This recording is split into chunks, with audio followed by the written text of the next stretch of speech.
Olá! Uma das perguntas que está no centro de toda a microeconomia é a seguinte: como é que uma empresa decide qual a quantidade exata a ser produzida para conseguir o maior lucro possível? Hoje nós vamos destrinchar essa questão usando como guia o modelo clássico de Pindyck para mercados de concorrência perfeita.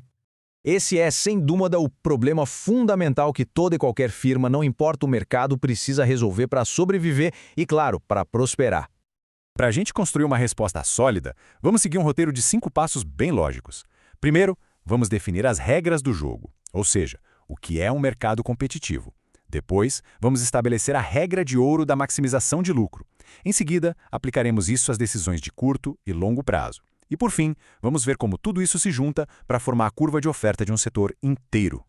Certo? Então nosso ponto de partida tem que ser o ambiente de mercado. Vamos analisar um cenário idealizado, eu sei, mas que é absolutamente fundamental para o raciocínio econômico. O mercado perfeitamente competitivo.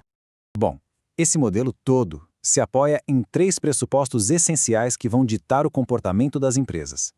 O primeiro é que as empresas são tomadoras de preços. O segundo, que o produto é homogêneo. E o terceiro, que existe livre entrada e saída do mercado. Essas 3 regrinhas são a base de tudo que vamos ver daqui para frente. Esse conceito de tomadora de preços é crucial. Vamos imaginar um único produtor de soja no mercado mundial. Não faz diferença se ele decidiu produzir 10% a mais ou a menos. A produção dele é uma gota no oceano, tão pequena em relação ao todo que ele não tem poder nenhum para mudar o preço global da soja. Ele simplesmente aceita o preço que o mercado dá. E as outras 2 premissas só reforçam esse ambiente. A homogeneidade do produto, pense de novo em commodities como soja, milho, minério de ferro. Isso garante que os consumidores não vejam diferença entre um vendedor e outro, o que força um preço único para todo mundo. E aí, livre entrada e saída é o grande mecanismo de ajuste do mercado. Se tem gente ganhando muito dinheiro, novas empresas entram. Se o negócio está dando prejuízo, empresas saem. Isso torna o mercado incrivelmente dinâmico. Ok, então as regras do jogo estão definidas. Agora, dentro desse cenário competitivo, qual o objetivo de qualquer empresa? Maximizar o lucro, claro. Vamos mergulhar na regra econômica e matemática que governa essa decisão. De forma mais técnica, o lucro, que a gente representa pela letra grega π, nada mais é que a diferença entre a receita total e o custo total. E ambos são uma função da quantidade produzida que chamamos de Q. O desafio do gestor, portanto, é achar o Q perfeito, aquele que torna essa diferença a maior possível. A chave para resolver esse quebra-cabeça está na análise marginal. A empresa se pergunta o seguinte: se eu produzir e vender só mais uma unidade, quanto isso vai adicionar à minha receita, a receita marginal, e quanto isso vai adicionar ao meu custo, o custo marginal? Bom, enquanto a receita extra for maior que o custo extra, vale a pena continuar aumentando a produção. Então, o ponto de ouro, o ponto ótimo, é exatamente onde a receita marginal se iguala ao custo marginal. Pense bem, se a empresa produzisse menos que isso, estaria deixando dinheiro na mesa. Se produzisse mais, o custo daquela unidade extra já seria maior que a receita, o que diminuiria o lucro total. É um ponto de equilíbrio muito preciso. E aqui a coisa fica muito elegante.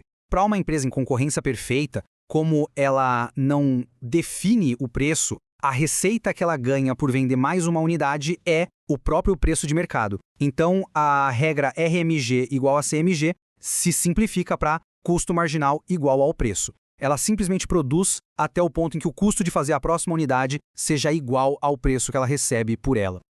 Até agora, a regra parece bem direta. Só que a economia real funciona com diferentes horizontes de tempo. Vamos aplicar essa lógica primeiro no curto prazo, que é um período em que alguns custos, como o aluguel de um galpão, por exemplo, são fixos. Isso adiciona uma camada de complexidade bem importante na decisão. Aqui tem um detalhe técnico, mas que faz toda a diferença.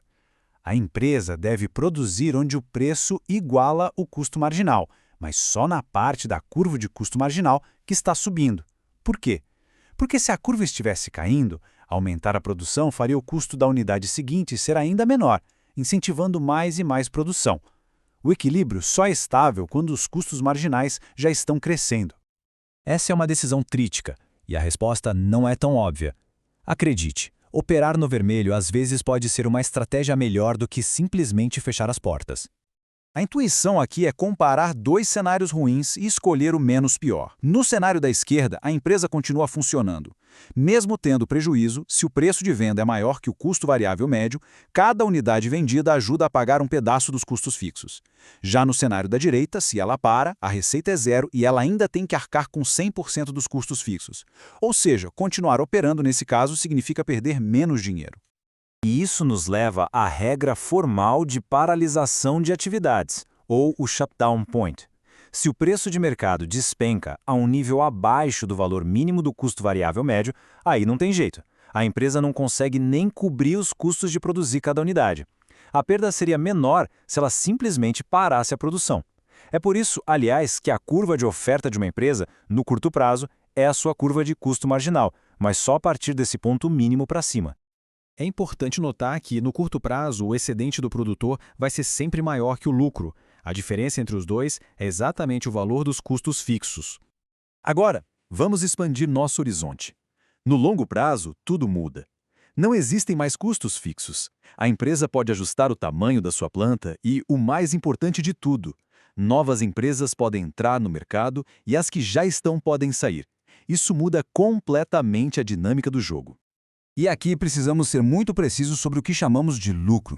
O lucro econômico zero não quer dizer que a empresa não está ganhando dinheiro. Significa que ela está tendo um retorno normal, competitivo sobre o seu investimento. É o que se espera no mercado que funciona bem.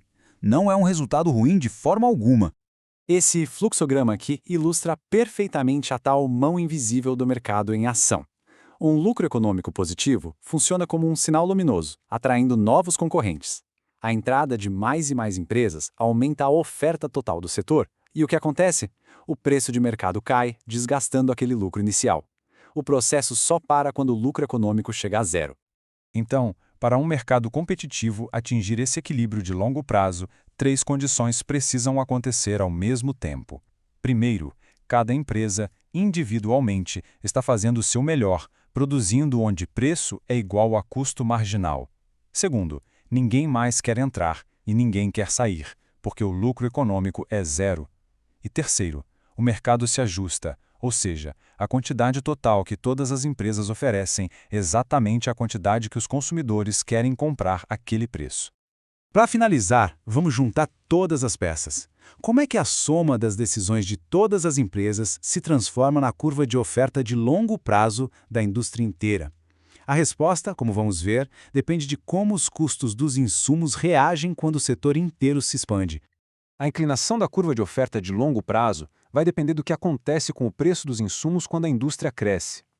Num setor de custo crescente, por exemplo, a entrada de novas firmas aumenta a demanda por, digamos, um tipo de mão de obra especializada. Isso eleva o salário para todo mundo e o resultado é uma curva de oferta inclinada para cima. O oposto também pode acontecer em setores com grandes economias de escala, levando a custos decrescentes.